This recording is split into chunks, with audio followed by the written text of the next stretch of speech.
Good morning. It is February 27th. Pretty much all the snow melted where the sun shined. You can see down there at the bottom. Sun is not as strong. Plus, I already grazed that, so there's really not much grass there to help melt the snow. If that makes sense. So cows are out grazing. Snow's up here, pretty much all gone too. Here doesn't get much sun, but I'll show you what I mean. So if you got some tall grass, you have these clumps that are standing up. The sun hits this grass and it kind of heats up the spot around it, and you can see how it melts. It really helps to melt the snow. So here's another good example. See all these spots where the grass is taller, sticking out? It really helps to melt the snow when the sun hits it.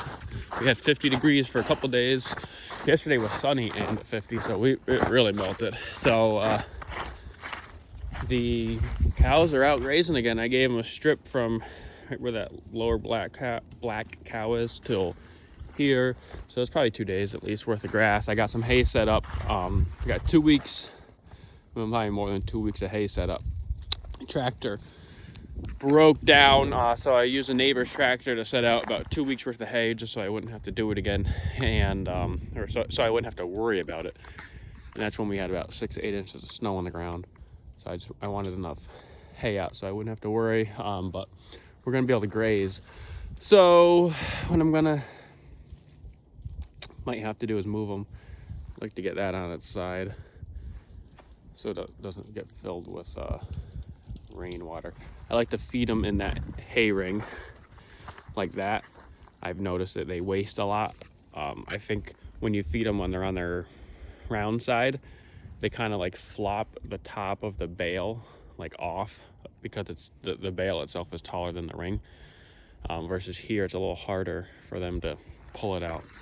But probably have to move these out of the way, stack them maybe up against this fence. That way if I need to use them, if I need to feed them out, they'll be close, because they'll go here, then they'll move that way away from us, keep going that way. Hey, don't be bending this. Every day they do this and they bend that thing. Oh yeah, I get some scratches. Hey, Bully. This is Bully. He's looking good. He nurses when he can. His mother tends to run away, especially when they're grazing. She'll run away when they're on the hay feeder. He can get her. She kicks at him and whatnot, but she'll be weaning them off here soon. And now they're just exploring. She sees that hay, she says, let me get that. But you ain't. So it's supposed to be rainy today. It's supposed to get about 1/4 of an inch, and I'm surprised. I was just pulling this poly wire up, and I don't think we have any frost in the ground, which is amazing. I mean, look at that. I bet we had at least 6-8 inches even yesterday. Well, I don't know about if we had all 8 inches yesterday, but you couldn't do this yesterday morning. You know, I can push that whole thing in, even this.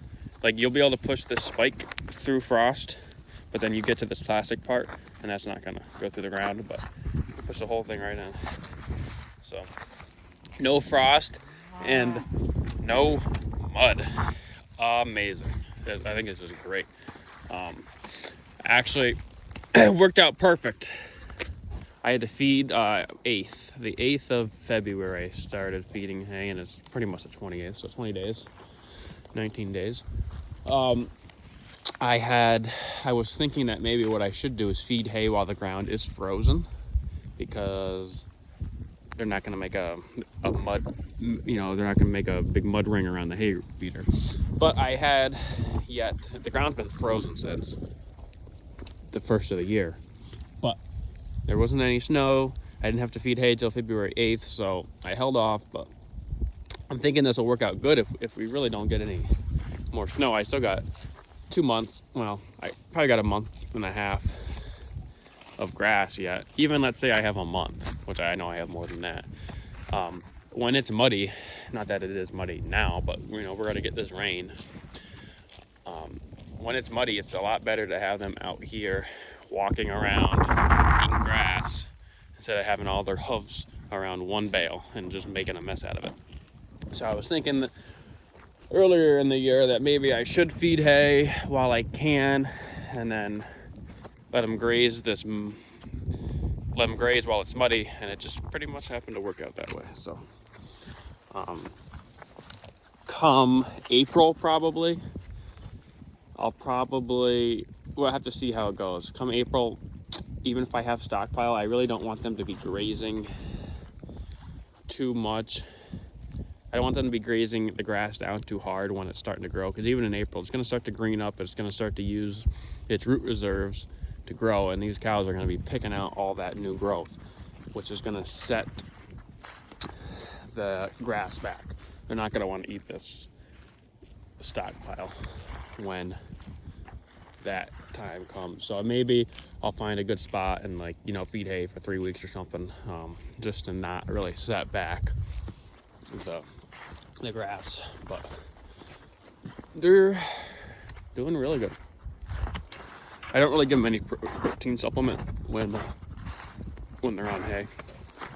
Honestly, their manure looks like they really need it, but they don't complain at all. So versus when they're on stockpile, they get a little mouthy if I don't give them any protein. So I just try to use that as a gauge to how much they need. So just start giving. They'll probably get about a pound of protein. So 2 pounds of soybean meal to get that pound of protein.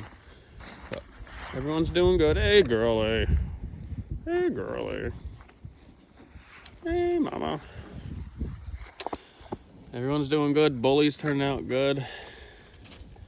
I'm liking how he's looking. So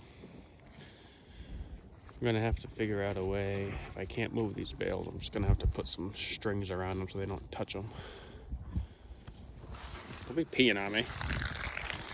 So with that, I will sign off. Just wanted to do a quick little video, show the cows back grazing. So thanks for watching.